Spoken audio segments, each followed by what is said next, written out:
बहुत समय पहले की बात है। एक जंगल में बूढ़ा कमजोर बगुला रहा करता था। बगुला इतना कमजोर हो चुका था कि अब उसे शिकार पकड़ने में भी बहुत समस्या उठानी पड़ती थी। एक दिन बगुला एक तालाब के किनारे बैठा हुआ तालाब के अंदर की मछलियों को हसरत भरी नजर से देखे जा रहा था। तभी एक मछली बगुले को देखकर बोली, क्या बात है बगुला भगत, इतनी गौर से क्या देख रहे हो? मैं 2 दिन से भूखा हूँ। कमजोर होने के कारण मैं कोई शिकार नहीं पकड़ पा रहा। इस संसार में जो भी जन्म लेता है उसे 3 दौर से गुजरना ही पड़ता है, बचपन, जवानी और बुढ़ापा। तुम अपने जीवन के 2 दौर देख चुके हो, अब तीसरे का भी आनंद उठाओ। ये सुनकर बगुला क्रोधित होते हुए उस मछली से बोला, तुम अपने आप को समझती क्या हो? जब मैं जवान था तब किसी मछली की मुझसे बात करने की हिम्मत नहीं होती थी। लेकिन अब तुम जवान नहीं हो, अब जवान मैं हूँ। तुम हंसकर मेरा मजाक उड़ा रही हो? तुम इसी काबिल हो बगुले भगत। मैंने तुम्हारे चर्चे अपनी माँ और अपनी दादी से सुने हैं। जब तुम जवान थे तब तुम बहुत ही बुरे स्वभाव के थे। अब तुम बूढ़े हो चुके हो, इसलिए तुम्हारा मजाक उड़ाकर मैं तुमसे अपने पूर्वजों के साथ किए गए दुर्व्यवहार का बदला ले रही हूँ। बस इतना बोलकर मछली बगुले का मजाक उड़ाती हुई वहाँ से चली गई। बगुला उदास होकर जाती हुई मछली को देखकर अपने आप से बोला, काश मैं जवान होता तो इस स्वादिष्ट मछली को जरूर खाता। मगर बगुला नहीं जानता था कि इस दृश्य को दूर से एक कबूतर बैठा हुआ देख रहा था। कबूतर तुरंत उड़ता हुआ मीनू मौसी और रानू चिड़िया के पास जा पहुंचा और उन दोनों की ओर देखकर बोला, जब से मैंने बगुले का हाल देखा है तब से तो मुझे बुढ़ापे से डर लगने लगा है। रानू चिड़िया चौंकती हुई बोली, तुम कहना क्या चाहते हो? रानू, आज मैंने तालाब के किनारे एक बूढ़े बगुले को देखा। मैंने देखा कि किस तरह से एक मछली उसके बुढ़ापे का मजाक उड़ाती हुई वहाँ से चली गई। वो बेचारा बगुला 2 दिन से भूखा है। कबूतर की बात सुनकर रानू चिड़िया उदास होती हुई मीनू मौसी की ओर देखकर बोली, मीनू मौसी, क्या हम भी जब बूढ़े हो जाएंगे तो क्या हमारा भी हाल बगुले की तरह होगा? नहीं रानू, ऐसा कुछ नहीं होगा, क्योंकि हम सभी अपने बुढ़ापे का इंतजाम करके चलेंगे। और रहा सवाल उस बगुले का, तो उसके बारे में सुनकर मुझे बुरा लग रहा है, लेकिन कोई भी किसी का ऐसे ही मजाक नहीं उड़ाता। ये सुनकर रानू चौंकती हुई बोली, आप कहना क्या चाहती हैं मीनू मौसी?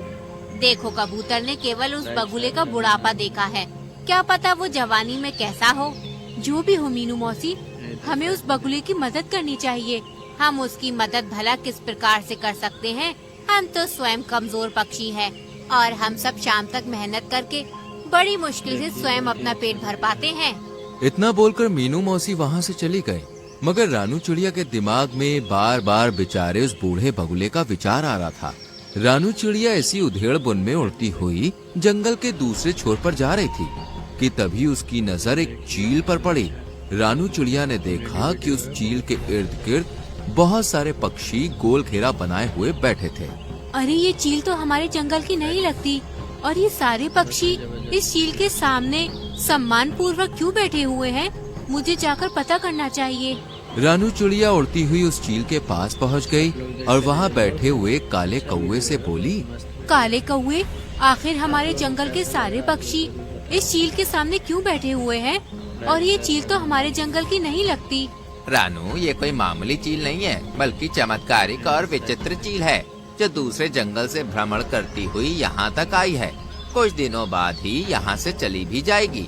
जितने भी पक्षी यहाँ मौजूद हैं, उनकी कोई न कोई समस्या है।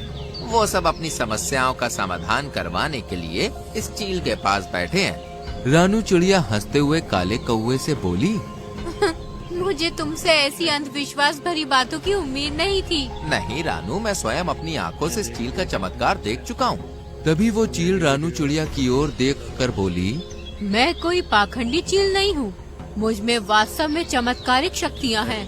मैं कैसे मान लूँ? तो फिर तुम मुझे बताओ, तुम क्या देखना चाहती हो कि तुम्हें विश्वास हो जाए कि मैं एक चमत्कारिक चील हूँ? हमारे जंगल में एक बगुला बूढ़ा हो चुका है। बूढ़े होने की वजह से बेचारा वो शिकार नहीं कर पा रहा है। उसे कई कई दिन तक भूखा रहना पड़ता है और जंगल के प्राणी उस बेचारे बगुले का उसके बुढ़ापे का मजाक उड़ाकर चले जाते हैं। अगर तुम वास्तव में चमत्कारिक चील हो तो फिर तुम कुछ ऐसा करके दिखाओ कि वो बगुला दोबारा जवान हो जाए। रानू चिड़िया की बात सुनकर चील रहस्यमयी अंदाज में रानू चिड़िया से बोली, हमें प्रकृति के नियमों के खिलाफ नहीं जाना चाहिए। जो एक बार बूढ़ा हो चुका है उसे बूढ़ा ही रहने दो। तुम प्रकृति के नियमों को समझती नहीं हो। कहीं ऐसा न हो कि तुम्हें बाद में पछताना पड़े और दोबारा मेरे पास आना पड़े। सीधे सीधे ये क्यों नहीं कहती कि तुम एक पाखंडी चील हो और झूठ बोलकर यहाँ के पक्षियों को भ्रमित कर रही हो।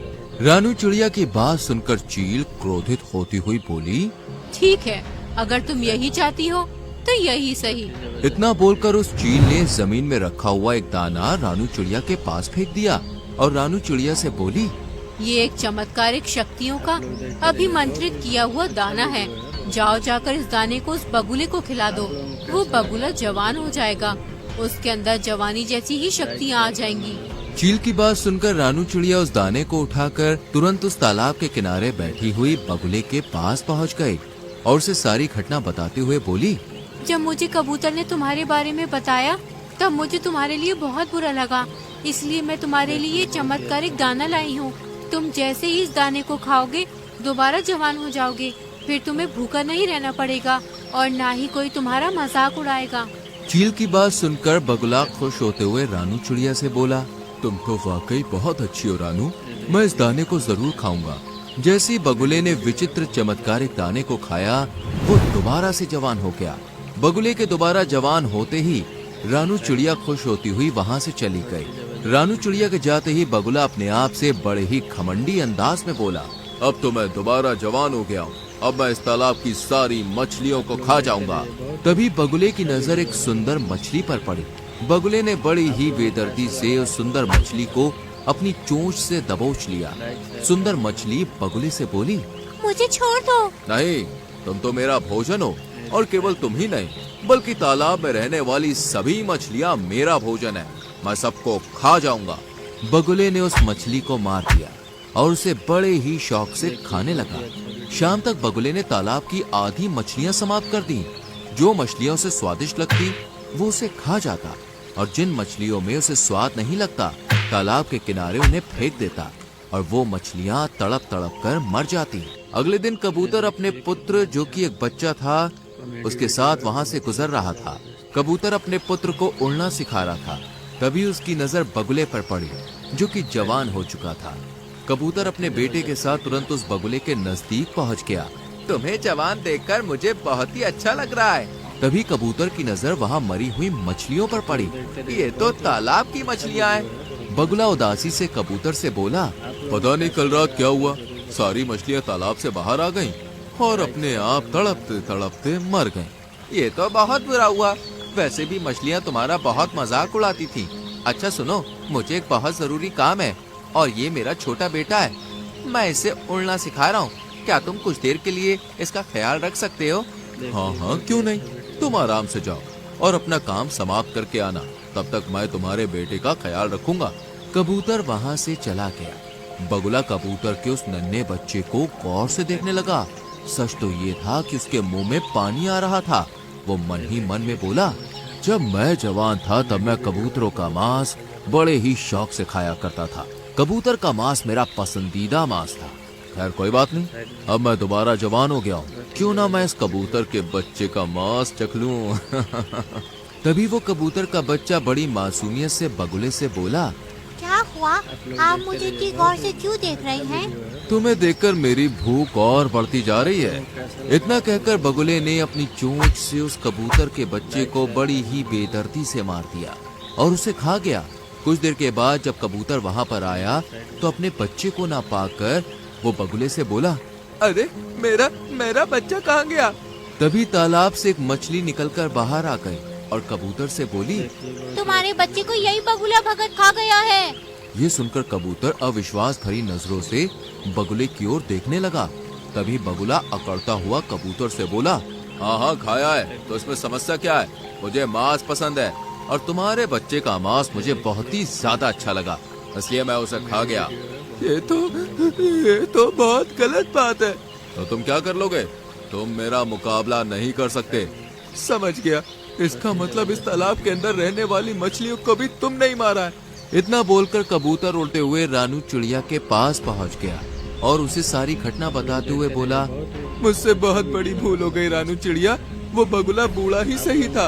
मुझे तुम्हारे बच्चे की मौत के बारे में सुनकर बहुत बुरा लग रहा है और मुझे अपने ऊपर पछतावा भी हो रहा है। उस चील ने बिल्कुल सही कहा था, हमें प्रकृति के नियमों के साथ छेड़छाड़ नहीं करनी चाहिए। चलो मेरे साथ। रानू चिड़िया कबूतर के साथ उस चील के पास पहुंच गई और सारी घटना बताती हुई बोली, मुझे क्षमा कर दो चील, मैंने तुमसे कहा था परंतु तुमने मेरी बात नहीं मानी। खैर अभी भी कुछ नहीं बिगड़ा। इतना बोलकर उस चील ने एक और दाना रानू चिड़िया के सामने फेंक दिया। इस दाने को उस बगुले के ऊपर फेंक देना, वो दोबारा बूढ़ा हो जाएगा। रानू चिड़िया तुरंत उस दाने को लेकर उस बगुले के पास पहुंच गई और ऊपर से उसने वो दाना बगुले के ऊपर फेंक दिया। दाना शरीर से स्पर्श होते ही बगुला फिर से बूढ़ा हो गया। अरे ये मेरे साथ क्या हो रहा है? मैं तो फिर से बूढ़ा हो गया। तभी रानू चिड़िया क्रोधित होती हुई बगुले से बोली, तुम बूढ़े ही अच्छे लगते हो बगुले, जो मैंने भूल की थी उसे मैंने सुधार दिया। इतना बोलकर रानू चिड़िया वहाँ से चली गई और बगुला दोबारा बुढ़ा और कमजोर हो गया। तो दोस्तों, कैसी लगी आपको हमारी ये कहानी? अगर कहानी अच्छी लगी हो तो वीडियो को लाइक कीजिएगा, चैनल को सब्सक्राइब कीजिएगा और हाँ, कहानी अपने दोस्तों के साथ शेयर करना तो बिल्कुल मत भूलिएगा। मैं आपको मिलूंगी अगले वीडियो में किसी नई कहानी, नई सीख के साथ। तब तक के लिए बाय बाय।